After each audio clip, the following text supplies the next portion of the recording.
Hi guys, hope everyone is well. Welcome to OverLord, light novel. Enjoy listening. If you like my content, join me on Patreon, where you can find more and exclusive novels. Also, you can leave a donation by clicking the Super Thanks button. Thank you very much for your support. Volume 14. Prologue. Ainz's room was situated on the 9th floor of the great underground tomb of Nazareth. The room, which had been converted from a bedroom to an office, was positioned closest to the corridor. Inside, its owner was nowhere to be found, yet the faint sound of paper being shuffled could be heard. Next to the desk frequently used by Ainz sat a smaller, yet equally exceptional table and chair. It is upon such a chair that Albedo, the guardian overseer of the great underground tomb of Nazareth, was perched to process the documents laid on the desk. Ainz had already prepared a separate office specifically for her, one that was equal in status to his room, a room reserved for prospective guild members. At first, she had indeed been using that room as her own for clerical purposes, yet the day still came when she could no longer suppress her desire to work in the same room as her master. Although her requests were not met with any positive responses at first, her sincere pleas on the practical advantages of her proposal, in combination with a relentless barrage of complaints, had managed to receive approval from her master. Staring at the vacant seat, Albedo lowered her head and pouted slightly.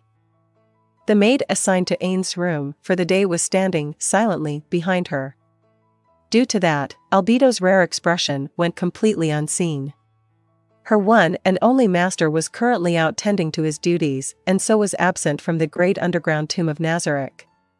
He was taking care of routine business in the city of Ainz. If she had her master's permission, she would have severely punished the idiots who, by setting up a meeting, had dared to encroach on the time she should be spending with him. Of course, she knew that such a request would never be approved. As such, she forcefully suppressed her pipe dream to turn Ainz into a sea of flames, but her efforts were in vain. The dissatisfaction in her heart grew until it boiled over and managed to manifest as complaints. How annoying, those insects, labored breaths filled with terror could be heard from the ceiling, yet they were intentionally ignored by Albedo. She still hadn't forgotten the time they had ruined her chance and felt certain that they deserved to be scared at least a couple of times more. On the other hand, she had already forgiven Mare for his part in the incident for some reason. To regulate her emotions, Albedo sighed heavily. She gently twisted her shoulders a couple of times before turning to look at the remaining documents. Following the Sorcerer Kingdom's accelerated expansion, her workload had increased proportionally. Regarding diplomacy, behind the curtains of the cordial interactions they've had with multiple other countries, the horns signaling the start of an espionage war had already been sounded. Although they had confirmed the presence of spies from the Theocracy, the Kingdom, and the City-State Alliance in Ainz, the Sorcerer Kingdom chose to simply observe their actions for now. As Demiurge was managing those affairs, all Albedo had to do was to memorize the reports in front of her. Regarding internal affairs, Ainz hadn't experienced many incidents caused by racial tensions. It wasn't as though there were none to speak of, but, compared to other countries, their numbers were shockingly low. The citizens weren't technically being threatened into this state either. They just had a clear understanding of exactly how terrifying the Sorcerer King and his undead subordinates could be, to the point where they'd choose to keep to themselves and live out peaceful lives by their own free will. The crime rate was thus minimal. Although misdemeanors had occurred, none dared to commit a felony. Ainz had become a haven where women and children could walk the streets at night without worrying about their own safety. It had come to the point where they had run out of criminals to experiment on and had to import them from the Empire. A crime that occurs in such a peaceful city is then a matter of utmost importance to Albedo. According to Heinrich's law, a major accident indicates the presence of 29 minor accidents, which in turn could indicate over 300 anomalies. What needs to be done then is to respond to any and all oddities, no matter how small they may be.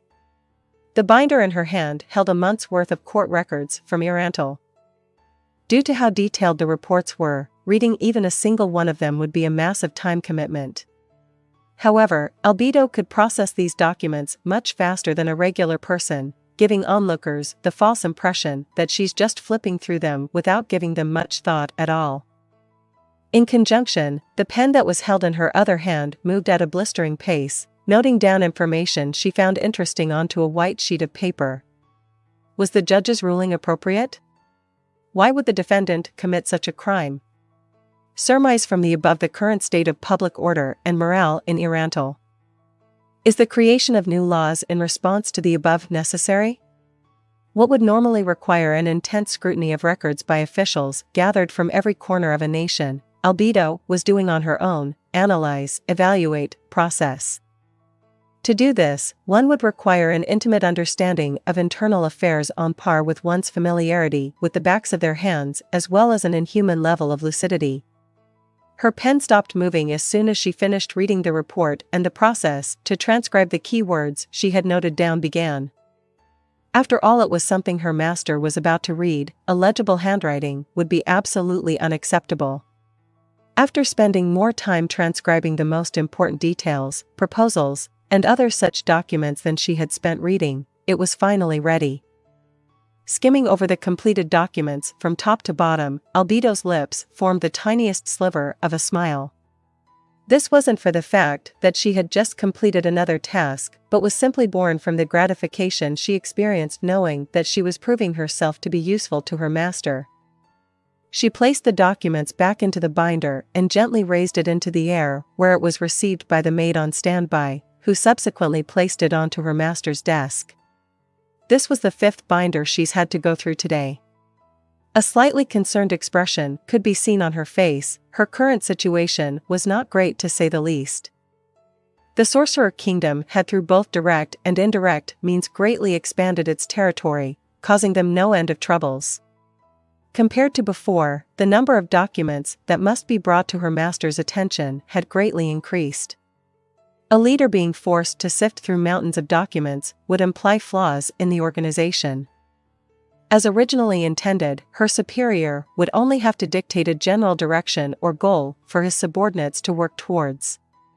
All he should have to do is to sit back on his throne and observe the hard work of his creations. The fact that reality did not match expectations was not her master's fault. Those that could match his expectations were few and far between. In other words, they lacked sufficient talent.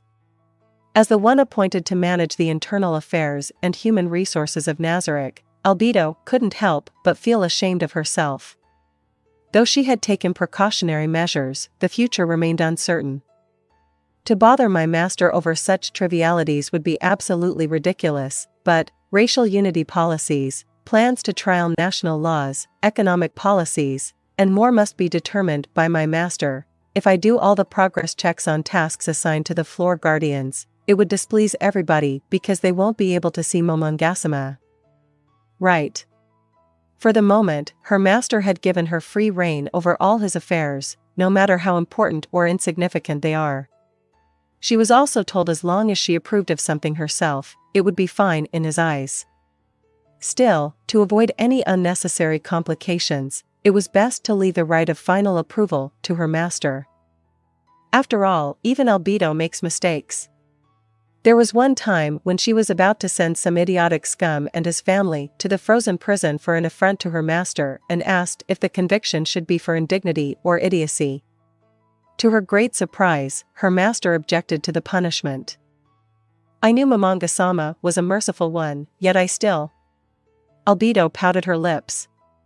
For her it was truly a rare expression to make, and one that only surfaces for a moment when her master is not there. Before long, her smile returned as she picked up the next binder. While reading, her mind became preoccupied with something else. Among all of the floor guardians, there was one that she should stay the most vigilant for: Demiurge.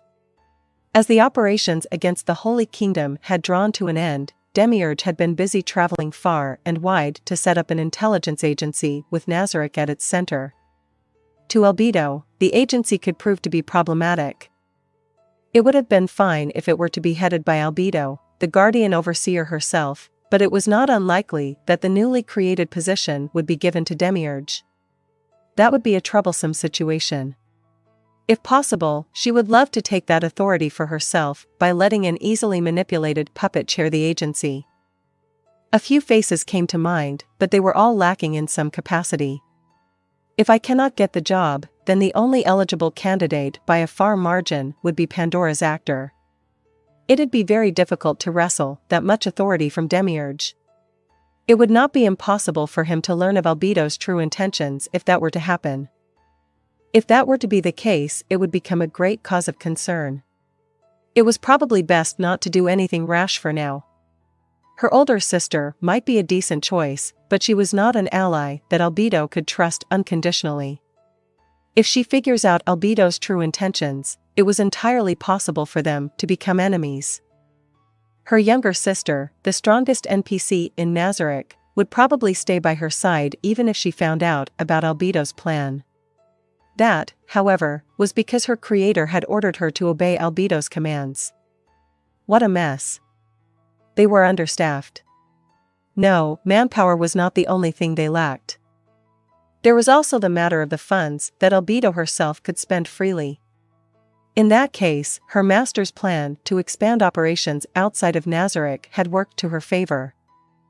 The reorganized Adventurers Guild can be by my mayor's actions. The need to be on the alert for aura, under Kokyudo's command, intelligence from victim, the value of Shaltir's transport network, amassing a secret fund from the Merchants Guild, manpower, and also Demiurge and that girl.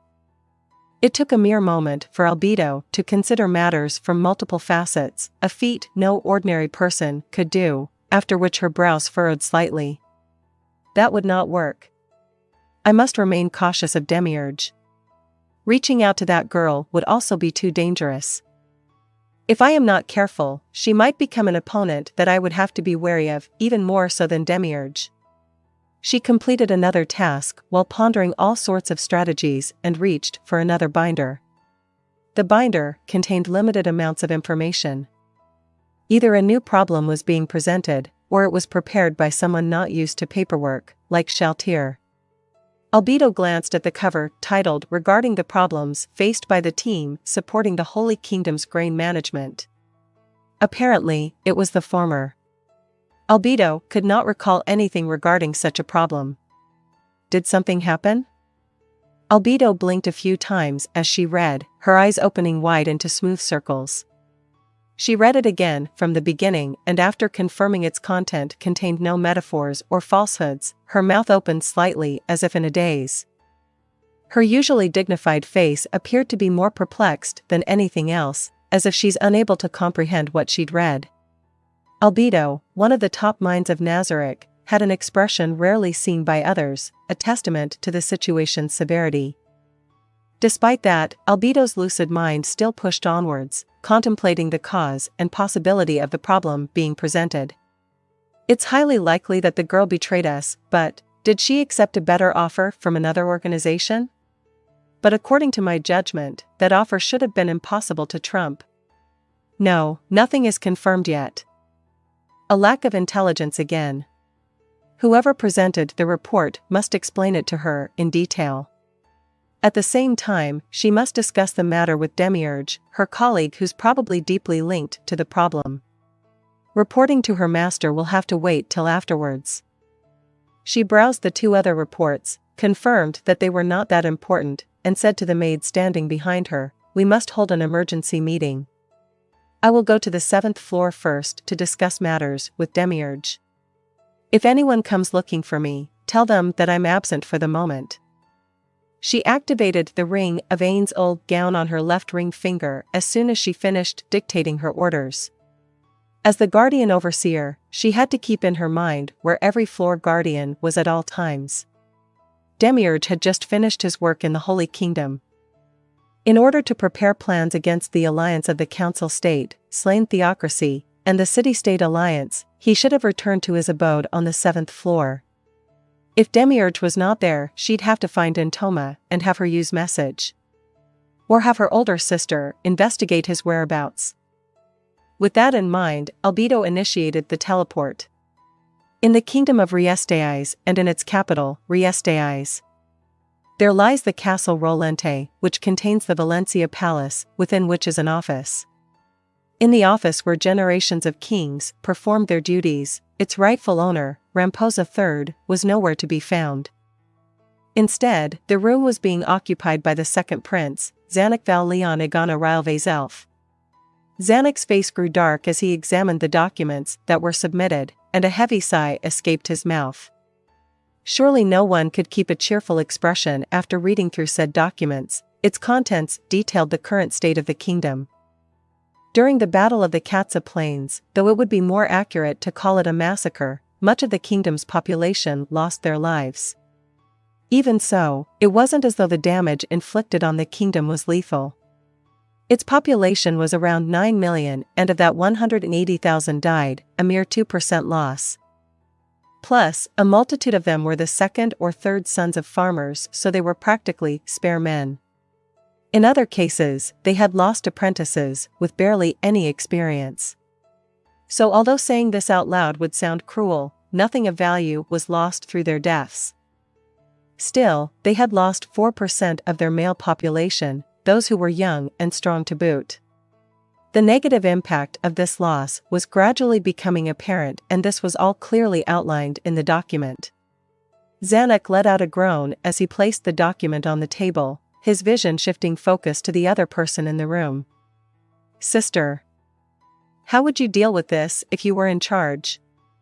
Upon hearing the question, his sister, Renner Thier Chardilon Railvazelf, who sat on a chaise longue far away from him, smiled as she raised her head. Renner, who was looking through a different set of documents, had a worrisome smile. Even if you asked me what I would do.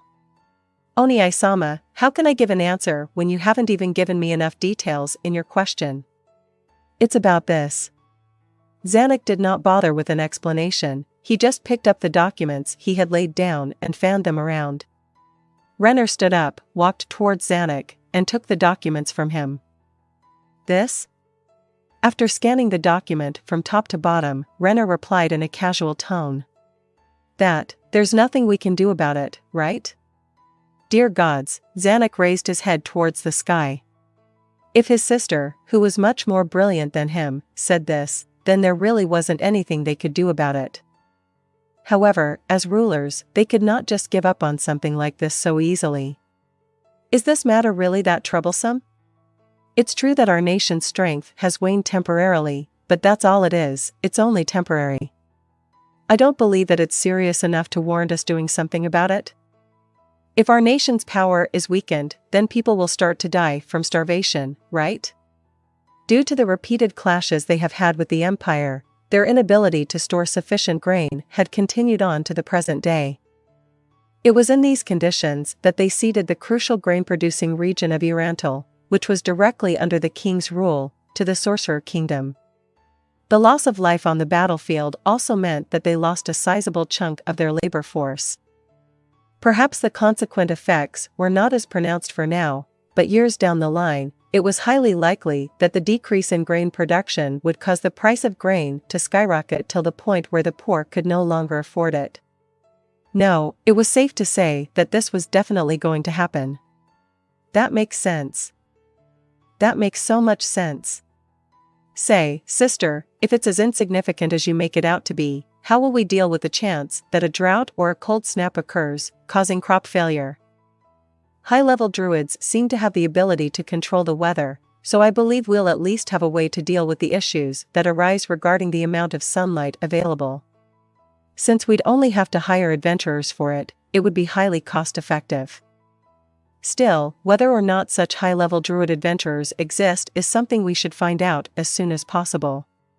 If this was in the past, we could have always relied on adventurers from the Empire in cases of emergency, but now that the Empire has become a vassal state of the Sorcerer Kingdom, that could prove to be difficult. I see, let's handle droughts this way then. What about cold snaps, sister? Druids would have to work hard on that as well. Zanek carefully observed Renner's face, one that's all too familiar to him. Does she not know about that? Zanek wondered. As Renner said, high-level druids can cast spells to create temporary rain, so droughts could be dealt with. However, He remembered hearing from Marquis Raven, his confidant, that druidic magic is powerless against cold snaps. For a cold snap, the weather must be maintained throughout the entire season. To that end, a high-level druid must be assigned to each village. It was simply not realistic to gather a few hundred high-level druids, which were rare to begin with. This level of knowledge in magic was not part of conventional education, so it wasn't taught even in noble families. This fact applied to the royalty as well. The only reason Prince Zanuck knew what he knew about druids was because he had actively sought out that information. The fact that magic casters didn't hold any status in the kingdom was probably to blame. If it was like the Empire where someone as great as the Triarch's magic caster exists, it might have been a completely different story. However, the kingdom's ignorance of magic and desire for brave, strong cavalrymen had already become deeply rooted in their culture. A magic caster capable of changing the status quo never appeared. As a result, nobles who believed that magic is cowardice on the battlefield passed that notion along to the next generations. Ignorance about magic turned into disdain, and a vicious cycle was born. To Zanuck, magic was an art with incredible power. For people to distance themselves away from it due to old, boring traditions would bring about a day when the kingdom would unconditionally lose in the struggle for power with its neighboring countries akin to death by asphyxiation. Zanuck had therefore considered hiring a teacher who was knowledgeable in magic for his future children. Some nobles should follow suit once they find out the royalty is being educated in that field, right? No, even without doing something like that, the appearance of the Sorcerer King, one who commands powerful magic, caused a paradigm shift in the minds of the kingdom's citizens, noble or otherwise. Perhaps the era when everyone would want to learn about magic had finally come. Though it was disappointing that the trigger for change was an external source, it was ultimately beneficial to the kingdom, so they acquiesced. Considering the current state of the kingdom, it was natural for Renner to not know. Even a genius would arrive at the wrong answer on unfamiliar turf. Blindly trusting in his sister could prove to be very dangerous. Renner, however, was close with the adamantite-ranked adventurers Team Blue Rose, so obtaining detailed information on a spell was probably not too difficult for her. Was it really possible that his sister, a person that could be described as a singularity of intelligence, knew of the problem but didn't bother to check with her sources? Then again, Renner had no reason to lie about such a small detail. It was probably just a rare manifestation of her human side. In other words, she's being a dork. It was clear that Renner had no interest in the throne. Her goal seemed tiny to Zanuck. It's better to say that her goal would become unachievable should she ascend to the throne. Even if she's plotting against him, it wouldn't benefit her directly. Sister, a cold snap is difficult to deal with even with the power of a druid. Is that so? If that's the case, then it would be quite unfortunate. But the problem is about grain, right? We have plenty of supplies, so it's not a problem. That's excellent news, Onisama. Zanuck made the exact opposite face as Renner smiled. By grain, you meant that? I would not want to touch that. Are you sure people won't turn undead from eating too much of it? If one were to ask the question, does the kingdom have surplus grain? The answer would be yes, a generous supply sat waiting in some merchants' warehouses. But they shouldn't make plans that relied on said grain, because it was technically not the kingdom's. The Sorcerer Kingdom, ruled by the terror that was the Sorcerer King, leased those warehouses from merchants of the kingdom and put grain there. Such a thing had never occurred throughout the entire history of the kingdom. Apparently, the merchants were allowed to sell the grain, but its price was a bit higher than market price due to a tariff. The price was set by the Sorcerer Kingdom with no room for negotiation. As such, the people did not buy any, and it just sat there in the warehouses. The kingdom's wealth was not flowing into the Sorcerer Kingdom at the moment, so frankly, this was not detrimental to the kingdom. The current situation made it feel like everything was fine. But Zanuck, concurring with Renner, thought that was part of the Sorcerer Kingdom's strategy. The Holy Kingdom is consuming the same grain, so the grain itself should be harmless, right? No, perhaps they wanted us to think that way and only the grain in the capital was tainted? Renner smiled bitterly. You don't really think so, do you? Well, I guess not. After all, we checked the contents. Regarding the usage of the warehouses in the capital, the Sorcerer Kingdom's official statement was that it was to store grain to be used as food aid for the Holy Kingdom. Apparently plans were made to transport the grain to the Holy Kingdom from these warehouses. Regarding the logistics, due to a lack of protection for the caravans, if they were to be attacked by bandits or monsters, the responsibility for that would fall on the Sorcerer Kingdom. Hiring mercenaries would be the obvious solution, but the Sorcerer Kingdom proposed to simply install a flag that would make it extraordinarily obvious that those carriages belonged to them, apparently as some form of self-defense. The kingdom, wishing to avoid unnecessary conflicts, agreed to the Sorcerer Kingdom's proposals under the conditions that their undead are not to enter the kingdom's borders and that a transit tax must be paid. Looking back on it now, accepting it was undoubtedly an erroneous decision. They had essentially allowed caravans hoisting the Sorcerer Kingdom's flag to march through the royal capital in procession, all the way to the docks where they were bound for the Holy Kingdom. This clearly showed, to both domestic and foreign eyes, how weak the kingdom appeared compared to the Sorcerer Kingdom.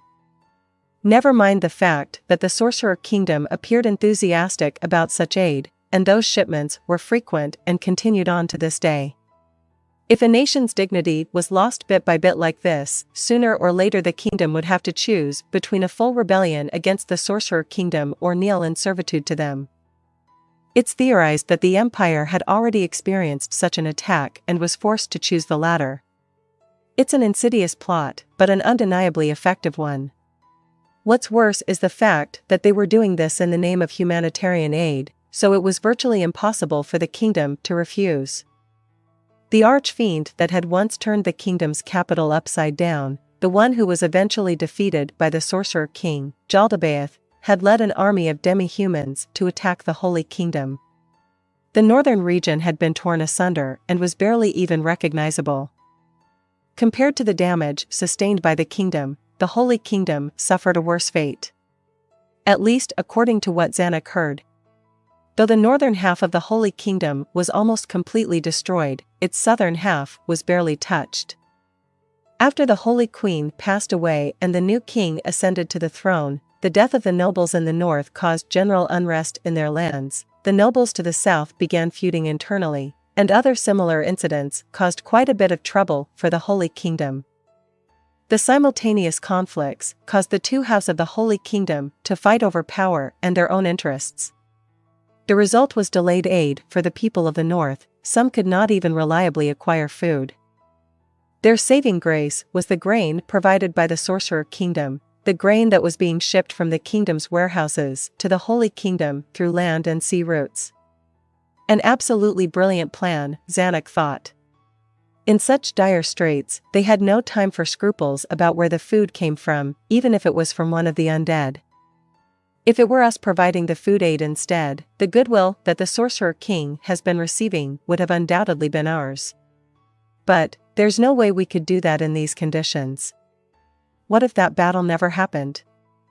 No, at the bare minimum, if Jaldabaoth had not plundered all kinds of resources during the chaos in the royal capital, they would at least be in a better position than they were now. If they had been the ones to provide the Holy Kingdom with food aid, there would be no way that Undead's reputation would be as good as it is now. But that was not what happened. After receiving news of the new king's coronation, the diplomat sent by the kingdom was given the cold shoulder, according to reports afterward. This wasn't a cold war caused by national policies that antagonized neighboring countries. The relationship between the two countries had never been this bad during the reign of the late Holy Queen, Kalka Besserez. Perhaps relations began souring before the grain shortage, back when the kingdom refused to provide military support against Jaldabaoth's invasion of the Holy Kingdom. That might have dealt a fatal blow to their relationship. Of course, sending aid at that time was completely out of the question. After all, it had been an even more chaotic time for the kingdom due to the heavy losses inflicted by the powerful magic of the Sorcerer King, Ainz Ooal Gown. In addition, they had lost some of their most celebrated warriors, the most important of which was the warrior captain Gazef Stronov, famed for being the strongest in the entire kingdom. What aid could they have provided against such a powerful demon at that time? Whatever they could say now would only sound like some bitter excuse from a heartless kingdom, but any other country in the same position as the kingdom that received such a plea for help would respond in the same way. Only the Sorcerer Kingdom sent both military and domestic aid, so the kingdom paled in comparison. In fact, the Northern Holy Kingdom had already become quite favorably inclined towards the Sorcerer Kingdom according to the diplomats. Problem after problem without solutions caused a delay in responding. It was at this moment when he could finally see the bigger picture and the equally bigger problem. Though this seemed to be the confluence of numerous coincidences, the situation could give one the false impression that everything was connected. No, could it be? Oni-sama. Sister. I can hear you all right, no need to shout. I'm not that old. Because you've ignored your own sister who's standing right here in front of you to drift off into your own thoughts, I'll create some nasty memories of you as revenge. Or were you thinking about something? Nothing, just being a bit too paranoid.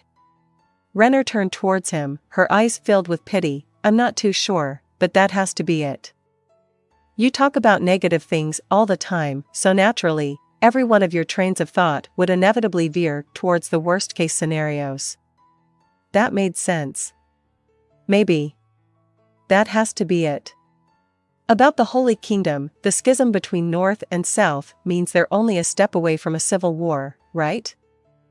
If that's the case, then which side will win? Though the exhausted North doesn't seem to have a fighting chance at all, well, perhaps. The fact that someone of great renown from the North died is an influential factor.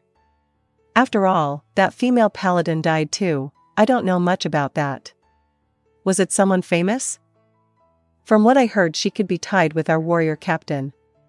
She visited our kingdom once. It's a shame we couldn't meet. Skipping the normal sequence of meetings to grant immediate audience to an unofficial envoy was not appropriate for both parties. The royal family would be looked down upon if the meeting came too early. By the time diplomats made that judgment, they had already left the capital. If they knew what they do now, they should have set up a meeting with her no matter what.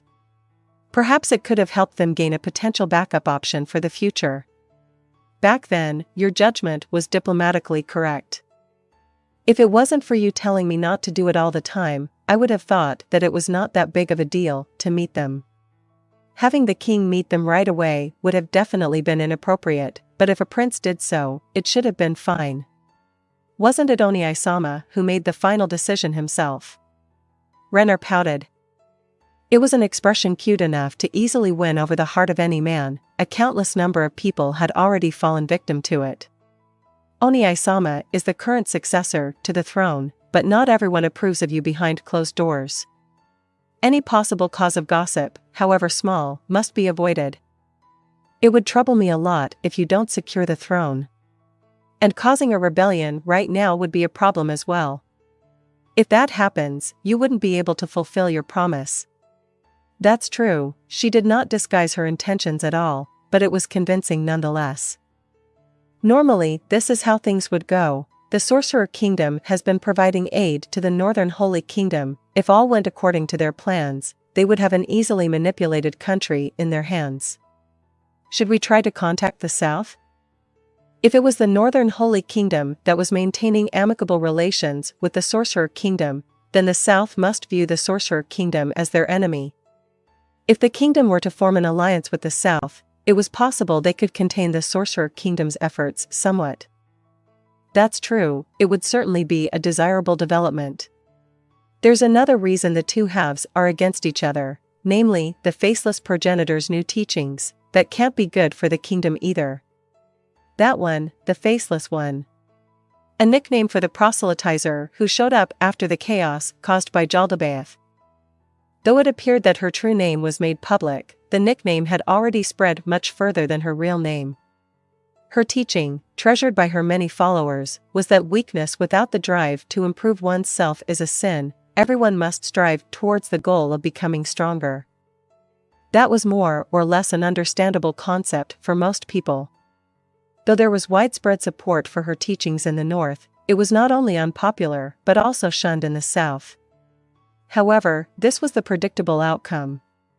To the ruling class, that kind of mentality would only invite instability to those who are at the top. Perhaps that was the main reason why the nobles in the South, who still retained their authority, and the rapidly deteriorating North were at each other's throats. What was led by the Faceless One was more of a community than a religion. Because of that, the four great gods were still being worshipped as usual and problems with religious institutions never arose.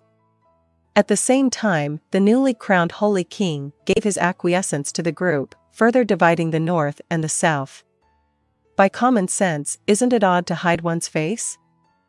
Apparently, the Faceless One always appeared in public wearing a mask. The diplomatic mission sent from the kingdom had the same questions in mind as Zanuck concerning the Faceless One, so they asked her followers. It did not matter who they asked, each and every one of their answers were vague at best, as if they would be breaking some form of taboo should they have answered truthfully. It was incredibly suspicious. By hiding her face, is she not creating the impression that she had done something unspeakable in the past? Her parents were apparently renowned warriors. If she had revealed her face and preached out in the open, it would probably have raised her reputation by a fair amount. Is it possible that she's hiding her appearance because she's been lying about her heritage? Why would someone spread such a boring lie? I don't think any of the benefits of hiding one's appearance would apply to her if that's the case. That's true, or perhaps she's not human, but undead or something similar? You mean she's serving under the Sorcerer King? I just thought that if that were the case, things would start to make a lot more sense, wouldn't they? It could explain a lot of things, but why would someone like that risk arousing further suspicion from others by hiding their appearance? That's also true, but what other acceptable reasons are there to hide one's appearance? It's also possible that she had received some form of facial disfigurement during Jaldabaoth's invasion, but then again it should have been treatable with magic. Unless wounds inflicted by a fiend as strong as Jaldabaoth cannot be healed with magic or something similar? Well, that's more believable than your previous theory, especially since she's female. Exposing a facial scar could be beneficial in the sense that people would sympathize with you more, but that's largely dependent on how severe the wound was. In any case, our first order was to gather detailed information on the inner workings of the Holy Kingdom. Let's plan our operations out in a way where we could immediately aid in the south should that become necessary. That would be best. To our south is the Holy Kingdom, where half of the country is friendly to the Sorcerer Kingdom, and to our east is the Empire, a vassal state of the Sorcerer Kingdom. This will be hard to deal with. Yeah. Zanuck's gaze remained affixed on Renner, who had been replying ever so nonchalantly. You make it sound so simple. But what more could be said about this? The situation is undeniably worse if you consider the current state of our neighboring countries. Other than what Oniai-sama has said so far, there's also the matter of the persisting and prospering underground organizations in the kingdom. You're talking about the Eight Fingers, correct? Recently, there have been a number of people making a mess all over the place due to narcotics withdrawal. So have they really become active again? If it wasn't for that archfiend Jaldabaoth appearing out of nowhere, we could have knocked the Eight Fingers down another peg or two for sure. Zanuck sighed. With the loss of Gazef Stronov, the strongest warrior in the kingdom, the government had shifted its policy to avoid direct confrontation with the Eight Fingers. They simply lacked the necessary number of strong individuals to deal with the issue. Except one.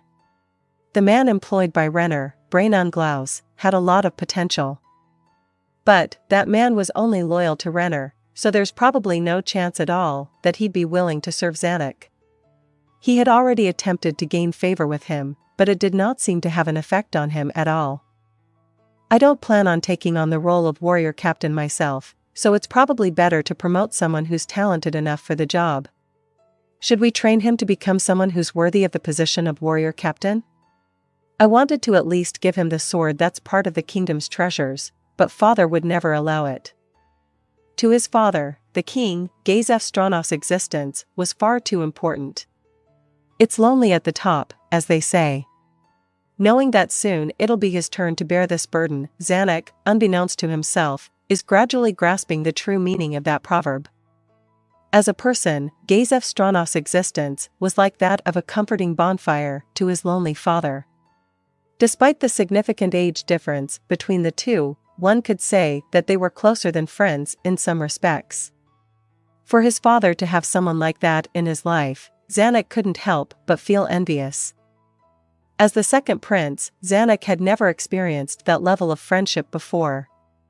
His older brother was the heir apparent for the longest time, so no one would bother forming that deep of a connection with someone who was simply a spare. They probably judged that it was not worth the risk of getting on Marquis Bulop's radar by befriending a future archduke. The only one who'd keep in touch with him was Marquis Raven, presumably out of his concern for the kingdom's future. Even then their relationship was closer to that of mutual supporters than friends. As a result, Zanuck had repressed quite a bit of the ensuing depression. Will he remain lonely for the rest of his life? Zanuck shook his head, pushing his negative emotions aside. Renner looked back at him as if she was looking at a cryptid. Just ignore her, Zanuck. Speaking of brain, the moment Zanuck is crowned king, his first action would likely be to retrieve the 4 treasures of the kingdom from his father. Though he was uncertain if his father would hand them over so easily, it's imperative for him to entrust the treasures to Brain, otherwise it would be an insult to the sacrifices he's made. He wasn't the kingdom's warrior captain, he was just Renner's subordinate, a peasant with no fealty to speak of. If the kingdom's treasures were to be given to him, there would be no doubt the nobles would have dissenting opinions against it. Even so, how about we just declare that we intend to become a vassal state of the Sorcerer Kingdom? Renner's goal was to live out her life in a small manor with Climb, which would still be achievable even if they became a vassal state. No, it's safe to say that if the value of royalty fell, it would have an inverse effect on their personal safety. Perhaps Renner's suggestion would create the best outcome for her. Zanuck scoffed at Renner's proposal. The state of the internal affairs of our country and that of the empires is completely different. Civil disorder would occur the moment we suggest it. Under the leadership of the Bloody Emperor, the empire was as solid as a rock. Dissenting nobles had been purged long ago, which is why when they chose to become a vassal state, there was no opposition whatsoever. Never mind the fact that the empire hadn't had a taste of the Sorcerer Kingdom's wrath. Even if they were disgusted by the agreement on the inside, it's not as though they had the desire to seek retribution. The empire had a clear-cut understanding of exactly how terrifying the Sorcerer Kingdom could be. The kingdom, however, was in a different situation. As of now, the kingdom was split between the royal faction, the noble faction, independents, and a new faction which was formed shortly after that battle. The distribution of power between the 4 factions was roughly 3:3:2:2. The most troublesome of them all was the new faction. It was composed mostly of spare men from noble families that had lost both their head and successor, men who obtained power not meant for them. The other members lacked the common sensibilities that were expected of the aristocracy and had no respect for the unspoken rules. As a result, many of them lacked integrity and manners. Spy reports showed that more than a few of them were drunk on power. They were the cancer of this nation. However, since they had autonomy in their own lands, nothing could be done about them unless they broke the law of the kingdom. Even if they did, there was no guarantee on how the other factions would react when the royal powers were exercised. This was no longer the pre-war era when the royal faction held the upper hand in political power.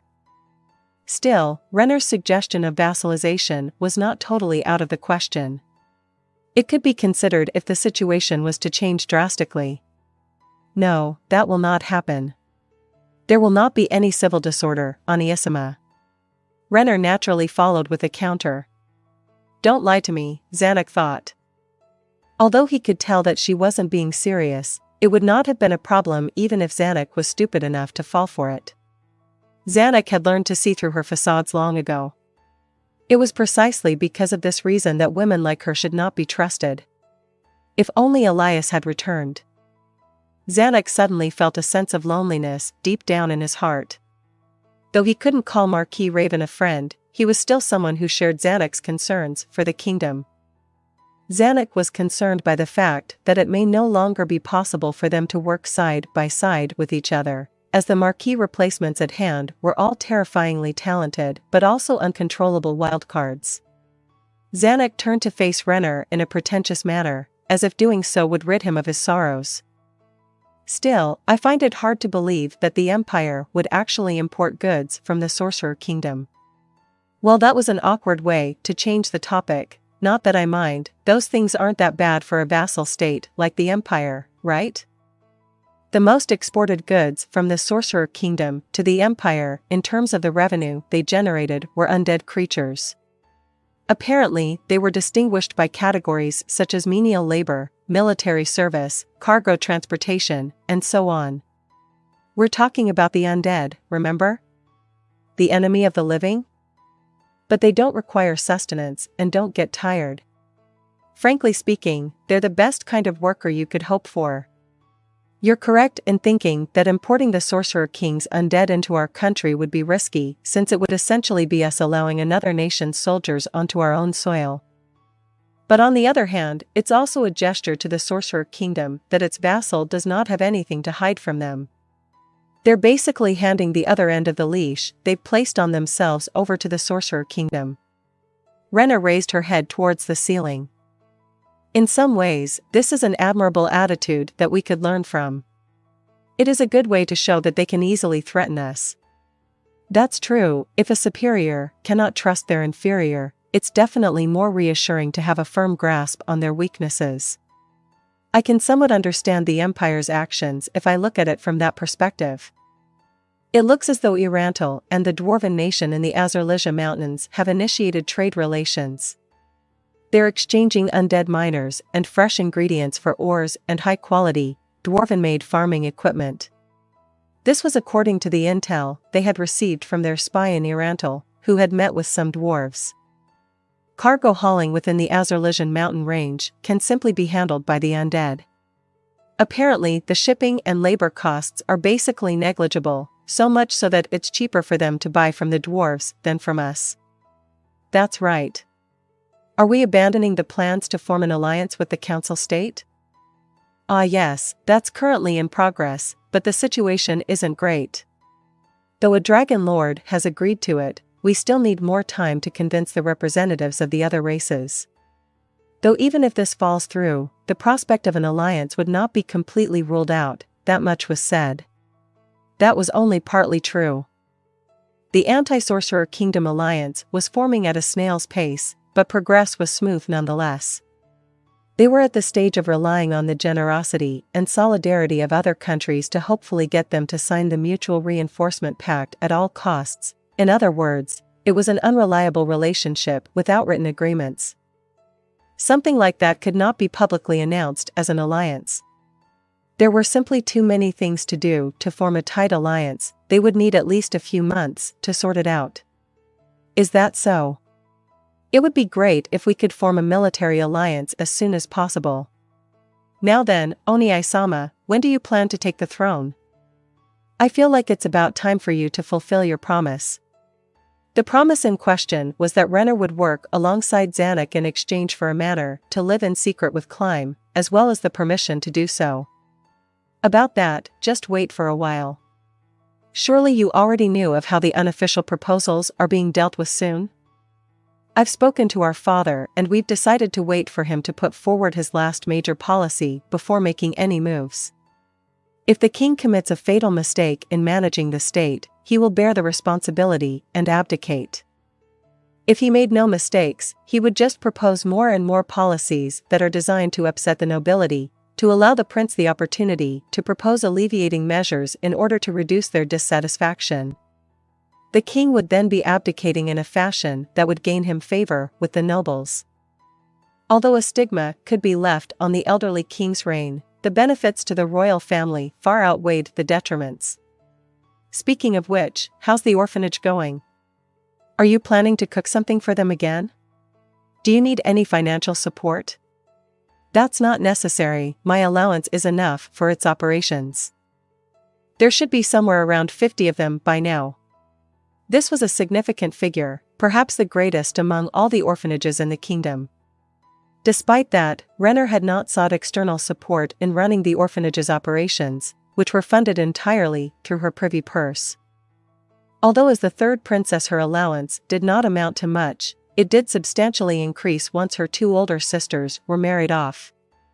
It's certainly not impossible for her to fund the orphanage on her own, but big cuts in the number of maids tending to her must have been made to allow for that. Now that he thought about it, his sisters seemed to only wear one set of clothes. The royalty should never do something that'll make the nobility look down on them. Zanuck felt somewhat irritated but also proud that Renner knew how to spend her funds wisely. Do you want me to split some of my allowances with you? After all, the orphanage is an impressive feat in the eyes of the citizens. I cannot allow that. Her rejection was uncharacteristically staunch. If there are outstanding children in the orphanage, I intend to take them with me to the manor. I will not allow you to take any of my prospective labor force. So that's your plan? Exactly, I've requested Brainsan to help train them in swordsmanship. They should also start schooling soon. My efforts to nurture them have just begun. Then what about the children who are not so exceptional? Even if they could only do simple calculations or write, there will be a job waiting for them somewhere. Everything will work out just fine. So you would be fine with it if I take the rest of them? If you would do that, it would make me very happy. I won't have to worry that some of the children will be left behind. Renner's voice was interrupted by the sound of someone violently knocking on the door. What's going on? What's with the commotion? Just as Zanuck raised his voice, the door was suddenly opened. Your Highness! Emergency! A noble dressed in familiar court attire ran into the room. He was one of the officials in charge of internal affairs. Tightly gripped in his hand was a piece of parchment. What happened? Zanuck took one look at the parchment presented to him and a surprised expression could be seen on his face. It was as though he could not comprehend its contents. No, it was more like he was in disbelief. What's wrong? Zanuck did not have the strength to reply. Instead, he just passed the parchment paper to Renner in silence. And then, the sound that she made was uncharacteristic for her. It sounded like she was absolutely dumbfounded. Oh look, she's exposing her human side again. Zanuck grinned in a way as if he had just given in to his despair. End of prologue. If you like my content, join me on Patreon, where you can find more and exclusive novels. Also, you can leave a donation by clicking the Super Thanks button. Thank you very much for your support.